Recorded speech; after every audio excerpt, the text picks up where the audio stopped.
Okay, we're going to do a video of 1972 Topps Baseball. And we'll start it out with Hank Aaron. We're going to do a bunch of superstars and Hall of Famers here. There's Hank Aaron in action. The all-time home run king. 755 home runs. Willie Mays, another Hall of Famer, 660 home runs, the greatest all-time players ever. His second last card, third last card, anyway, he was still with the Giants next year. He would go to the Mets. Here's Willie's in action card. Very cool. All-time hit king, Pete Rose. 4,256 hits. Very cool card. Here's the Pete Rose in action. Looks like Tom Haller, maybe not. Anyway.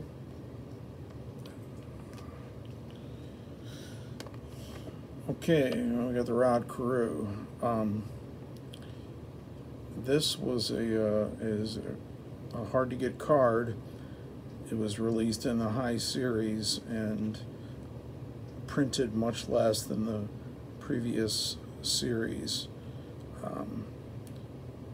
So that's a very expensive card. Anyway, especially in good condition. This is decent. Not great, but pretty good. And to back that up, of course, this is also in the same boat, high numbered, Rod Carew.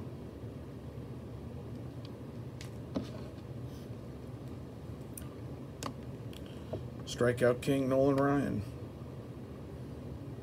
I hate to keep saying Hall of Famer, but they're all Hall of Famers here, so I won't keep repeating it. He had just been traded to the Angels. It looks like that's one of those painted hats that Topps was famous for.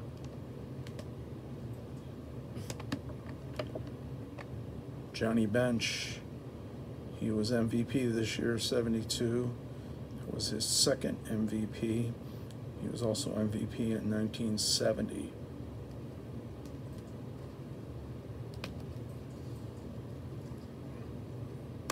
Here's his in action card.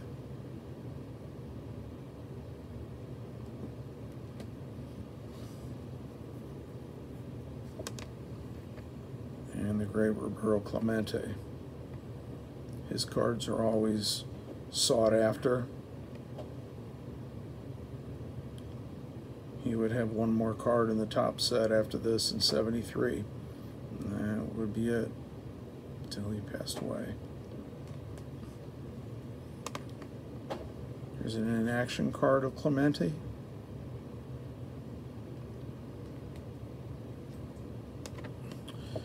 And there's Clemente taking a lead off, looks like maybe a second base in Game 4 of the 71 World Series against Baltimore, which the Pirates would win in 7 games.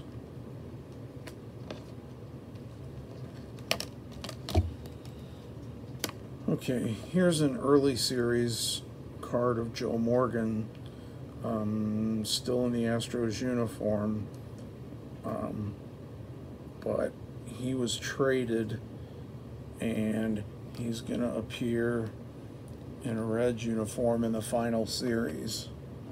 There you go. The traded cards.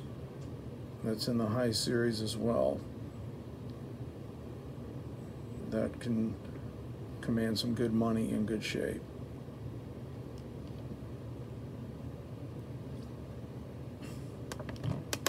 Same scenario with Frank Robinson. This would be his last card with the Orioles after an incredible career with them after coming over from Cincinnati. And here's his traded card. He went to LA, played for the Dodgers. This obviously is from the high series as well. He moved a couple times before his retirement. In 74, I think he began managing in 75 maybe with Cleveland. I could be wrong. Anyway, that's a very expensive card too. Thurman Munson, his in-action card.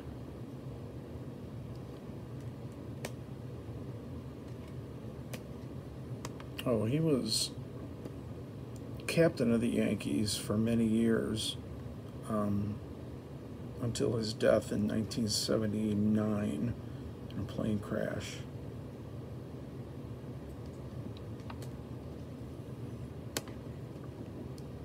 He's not in the Hall of Fame. We're back to Hall of Famers again. Harmon Killebrew, Minnesota Twins. Here's his in-action card.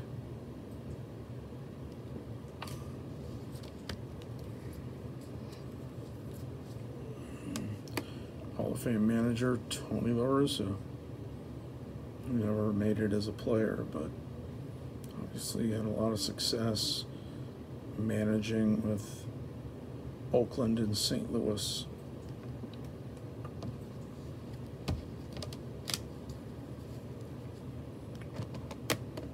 Tony Perez, part of the Big Red Machine, was originally a third baseman with the Big Red Machine. Then they, when they had Lee May, but when they traded Lee May, Perez went to first and Rose started playing some third.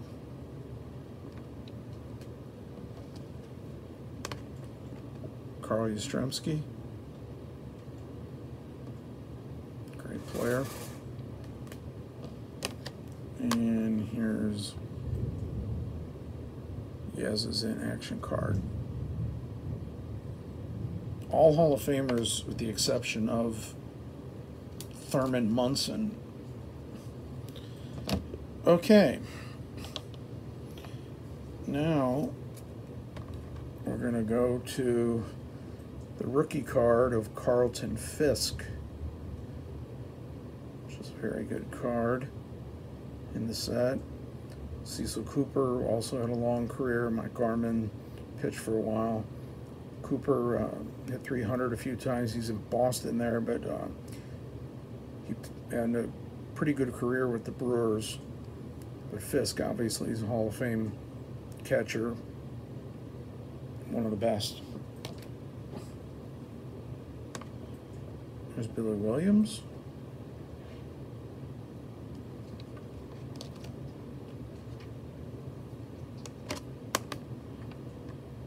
Reggie Jackson in action. Okay, here's another one of those traded cards. Didn't happen to have the Carlton in a Cardinal uniform handy, but this is the traded card that appeared late in the last series. This showed the off-season trades, and he was traded from St. Louis to Philadelphia. Main guy that the Cardinals picked up was Rick Wise.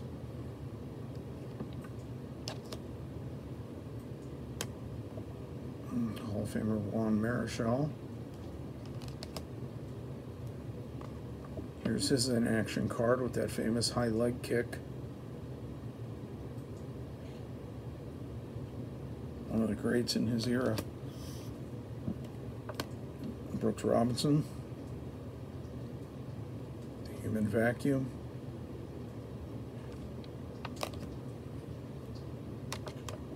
Brooks Robinson, Boyhood Photos of the Stars. They did the Boyhood Photos of the Stars in 72 and 73, and I believe that was it.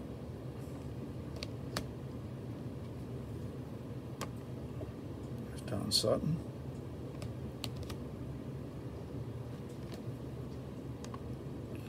Fergie Jenkins. Again, these are all Hall of Famers from the 72 top set. Tom Seaver. Here's a Tom Seaver boyhood photo.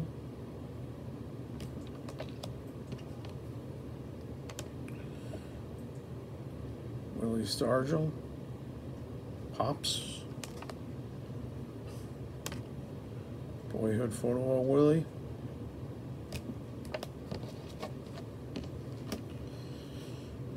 And Willie McCovey.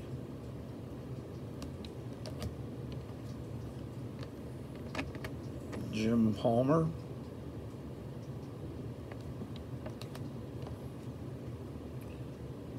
So I put this in there. Billy is not in the Hall of Fame. Of course, managed for several teams in the 70s until he came to New York, where he was most famous for. This card is in here because he is given the finger to the Topps photographer. I'm sure he was in a crabby mood.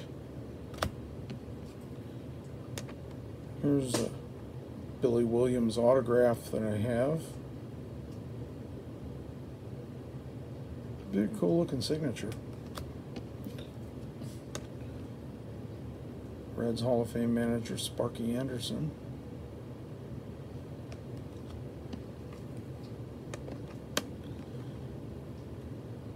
Orioles Hall of Fame manager Earl Weaver. He's actually from my hometown, St. Louis.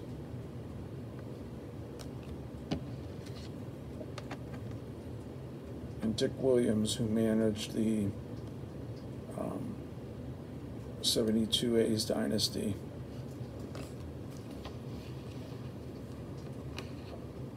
Okay, we got one more stack to go through. Started out with Cardinal Joe Torre, who was MVP the previous year in 363. There's his boyhood card. Here's his batting leader card. There's that 363 average. Remember that like it was yesterday. And I'm not sure where I got this, but Glenn Beckert's autograph is on there. So, anyway. Orlando Cepeda. Cha-Cha.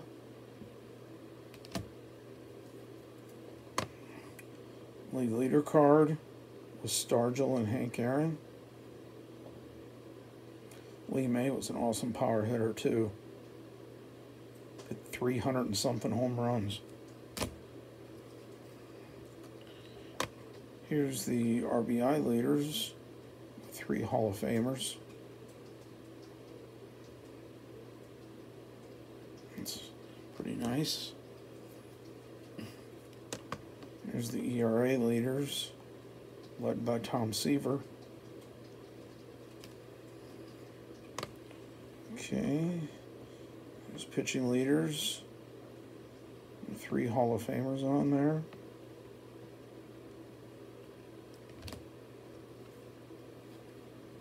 More leader cards, strikeout leaders with Seaver and Jenkins. AL RBI leaders led by Killebrew and Frank Robinson. And then they traded Frank Robinson after this. I guess they thought he was old. Well, he was. Okay. All right. From the traded subset again, there's Denny McLain. During his very brief stint in Oakland, he had already blown out his arm. He couldn't pitch anymore.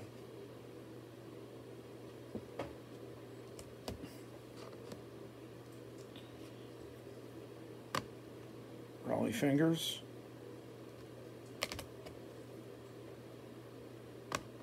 Ted Williams, that card's got a big crease in it.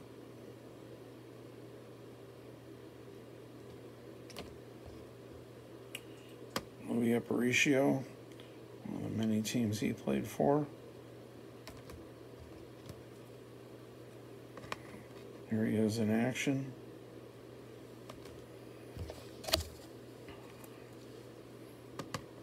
Catfish Hunter.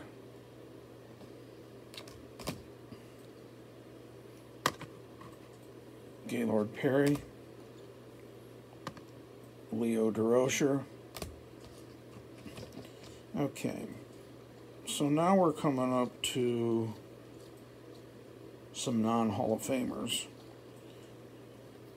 I don't know why this, well, it's in here because this is a high-numbered card.